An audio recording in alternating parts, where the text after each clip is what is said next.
Good day, or welcome back to South Africa, and this is South African Patriot. So, for this video, democracy in 2025 in South Africa is even worse than apartheid, and it is an act against humanity. So, it is a study that was done in America, and this lady will explain to you why President Trump made the comments that he made and why the parliament in South Africa denying what's happening in South Africa are actually lying to the world. So this is an impartial organization.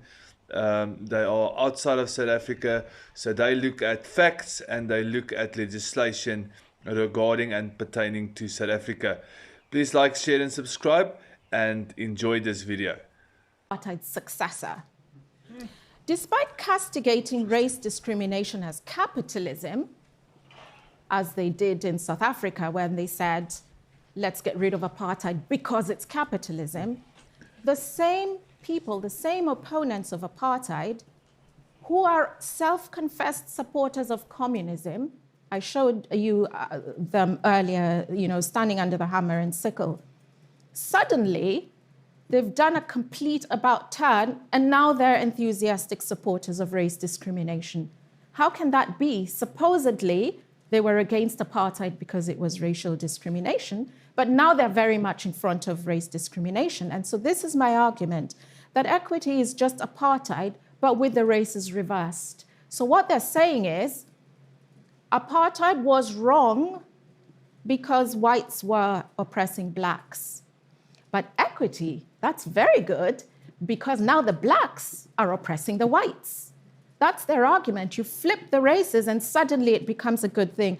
And if you're thinking to yourself, well, that doesn't make any sense at all, that's illogical, it makes sense in the twisted logic of an ideology called critical race theory, right? And it's an ideology which explains why something that's wrong when it's done by white people, if you flip it and now it's done by black people, it becomes very good. That's actually what the whole theory is there to justify, and they have books and peer-reviewed papers all explaining that if you flip the races, it becomes perfectly justified. So that's the way that they do it. And Williams wanted to show that apartheid is not capitalism. That'll be obvious to you because you know what capitalism is. But he also wanted to show that capitalism erodes racism. And he was against apartheid in all its forms, including apartheid in camouflage.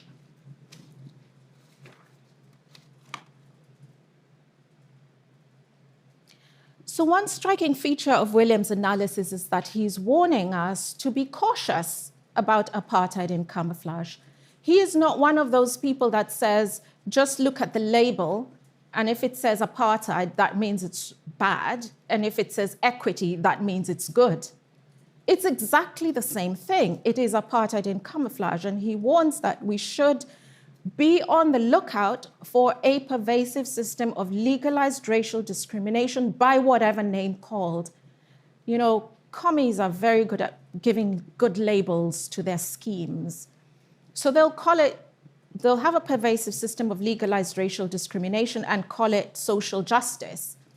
And then you'll say, oh, social justice, so that's great because I support that. And Williams is saying, well, look at the content. Look at what it is that they're imposing. And if it's a system of legalized racial discrimination, it's wrong. Now we know that DEI is also a pervasive system of legalized racial discrimination, as I'll show you in a moment. And Williams is warning that all of Africa's post-colonial experience should have taught us this lesson, if no other lesson. You should always ask, when you eliminate oppression, what is going to take its place? You don't want to get rid of one form of oppression only to introduce an even worse form of oppression. And I have argued that I think the new form of apartheid, so-called equity, is worse than the old form of apartheid. It is worse for many reasons. First, because now you have a majority oppressing a minority. That's going to be bad anyway. Because if your oppressors are a numerical minority, you can avoid them. But if they're a numerical majority, you aren't going to be able to avoid them. And it's worse for many other reasons. For instance, actively locking people out of opportunities. So the old apartheid was very, oddly enough, very laissez-faire. They said, we look after ourselves and you look after yourselves, and we'll care about our families, you go care about your family. But this new form of apartheid is worse because it's saying, you have to look after us. It's payback for how mean you were in the, historically. You have to look after us, and we won't let you look after yourselves because we'll exclude you from jobs, education, and we're going to expropriate your property. They've now got this law called expropriation without compensation, where they say that the state can seize your property for any reason and they don't have to pay. And this is why I say it's actually worse than the old system, which at least left you to fend for yourself as best you could.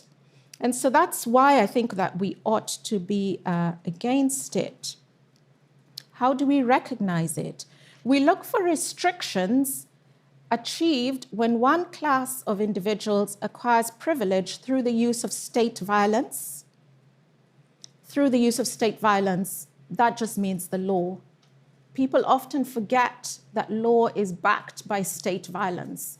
It's backed by state force.